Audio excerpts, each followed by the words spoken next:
Hello dear students, welcome you all. 6th class के students को आज हम एक नई पोएम समझाने जा रहे हैं जिसका नाम है if I were an astronaut. काश कि मैं एक एस्ट्रोनॉट होता। स्पेसशिप में ट्रैवलिंग करने वाले ट्रैवलर को एस्ट्रोनॉट कहते हैं बेटा, ठीक है।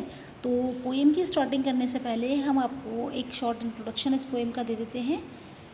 देखिए, पोएम को पढ़ने से पहले या किसी भी चैप्टर को पढ़ने से पहले जो वॉर्मथ दिया होता है उसको पढ़ना ज़रूरी होता है।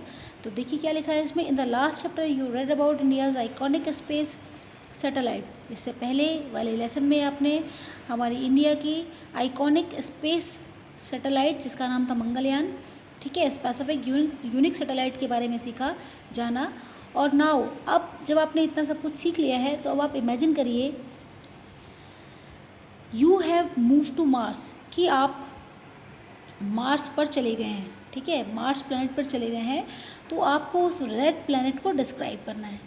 टॉक अबाउट एटमॉस्फेयर, इसके एटमॉस्फेयर के बारे में बताना है, ग्राउंड के बारे में बताना है, वहाँ पर कैसा फूड अवेलेबल है वो बताना है, प्लांट्स क्या हैं ये सब चीज़ें बतानी है, प्लस एनिमल्स कैसे हैं ये बताने हैं।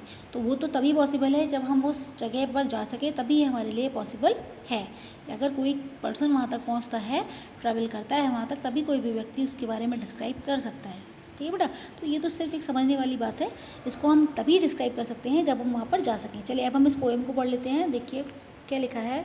Read this poem and find out what the speaker wishes to and experience if he were an astronaut. यहाँ पर इस पोएम में हम ये देखेंगे कि जो इस पोएम के जो स्पीकर हैं, ठीक है, पोएम में जिन्होंने ये पूरी बात कही, जो पोएट हैं, वो स्पेस ट्रैवलिंग के एक्सपीरियंस के बारे में क्या कहेंगे कि अगर वो एक एस्ट्रोनॉट होते तो उनका ट्रैवलिंग एक्सपीरियंस क्या होता, वो हम इस पोएम में यहाँ पर देखने जा रहे हैं बच्चों।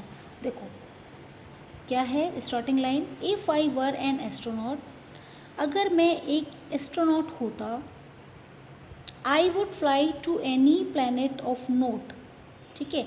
अगर मैं एक एस्ट्रोनॉट होता तो मैं किसी भी इम्पोर्टेंट प्लैनेट पे ट्रैवल कर सकता था। मीन्स टू से कि अगर मैं एस्ट्रोनॉट होता, अंतरिक्ष यात्री होता, तो मैं स्पेसशिप में बैठ के किसी भी इम्पोर्टेंट प्लैनेट पे मैं ट्रैवल कर सकता था। ओके, यहाँ से देखिए, stake my claim. Stake my claim का मतलब होता है समथिंग इज़ योर्स, ठीक है। स्टेक माई क्लेम का मतलब करना है, कहने का मतलब क्या है कि अपना क्लेम करना किसी भी चीज़ पे, किसी भी चीज़ पर अपना अधिकार जमाना। Stake my claim forth right there. Forth right का मतलब होता है डायरेक्ट। मीन्स टू से कि अगर मैं एस्ट्रोनॉट होता तो अपनी मन मर्जी के किसी भी प्लैनेट पर ट्रैवल करके उसको अपना समझते हुए मैं वहाँ पर जा सकता था, डायरेक्टली वहाँ पर मैं घूम सकता था। And start dwelling. ड्वेलिंग का मीनिंग होता है living. Start dwelling without a care, without any tension, without any worry, without any pause. I could stay over there, I could live over that planet. बिना किसी tension के मैं वहाँ पे जाता और मैं वहाँ पे रुक सकता था, क्योंकि मुझे कोई भी नहीं रोकता। काश कि मैं एक एस्ट्रोनॉट होता और मैं अपनी मन मर्जी के प्लैनेट पे ट्रैवल करता और वहाँ पर अपना घर बसाता। ओके, अगला देखिए। I would then breathe in air, I would then breathe in air, उसके बाद मैं खुली हवा में सांस लेता। वो हवा कैसी होती, बिल्कुल फ्रेश और pure. For no pollution there will ever dare. क्यों? क्योंकि कोई भी किसी भी प्रकार का पॉल्यूशन वहाँ तक नहीं पहुँच सकता है, किसी भी प्रकार का पॉल्यूशन वहाँ तक नहीं पहुँच सकता। नो क्राइम और डस्ट, स्मोक और स्मोक। क्राइम का मतलब क्या होता है, इसका मतलब होता है किसी भी प्रकार की धूल मिट्टी वहाँ पर नहीं होती, धुआं नहीं होता है, स्मोक नहीं होता। स्मोक क्या होता है, mixture of fog and smoke. Fog और स्मोक का मिक्सचर जो होता है वो स्मोक कहलाता है। तो ये सब चीज़ें वहाँ पर नहीं मुझको मिलती, ठीक है। ऐसे पॉल्यूशन फ्री एटमॉस्फेयर में मैं ड्वेलिंग कर पाता, वहाँ पे मैं रह पाता कम से कम।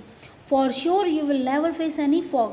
बिल्कुल निश्चित रूप से आप कॉन्फिडेंटली आप इस चीज़ को मान सकते हैं कि आप किसी भी तरीके का एटमॉस्फेरिक जो पॉल्यूशन है वो वहाँ पर आप नहीं फेस करेंगे।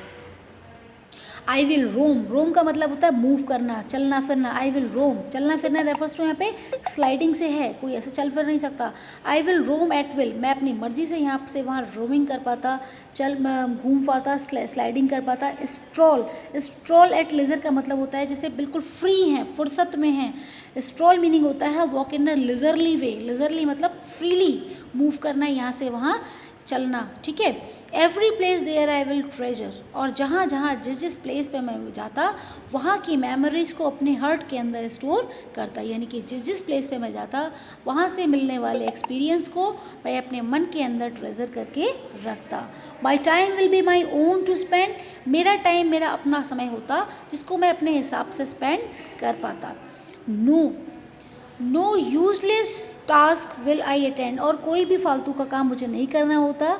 Smoothly will I among the planets glide, और बिल्कुल स्मूथली ग्लाइड जैसे बाकी सारे प्लैनेट्स मेरे अराउंड रिवॉल्व कर रहे होते, मैं भी उन्हीं प्लैनेट्स के बीच में घूम रहा होता, स्मूथली मूविंग कर रहा होता। Seemingly effortless, without any efforts, without any मतलब difficulty, my body will slide, मेरी बॉडी मेरा शरीर बिना किसी प्रयास के कंफर्टेबली स्लाइड कर पाता उस एटमॉस्फेयर में, उस स्पेस में। If I were an astronaut, अगर मैं एक अंतरिक्ष यात्री या अगर मैं एक एस्ट्रोनॉट होता। I would fly to any planet of note, तो मैं किसी भी इंपॉर्टेंट प्लानट पर ट्रैवल कर सकता। तो this is one of the best poem I have ever read. आप इसको दोबारा से पढ़िए, बहुत ही अच्छी और बहुत ही आप कह सकते हैं बहुत ही इंस्पायरिंग पोएम है, ठीक है बेटा। तो चलिए आज के वीडियो में बस इतना ही।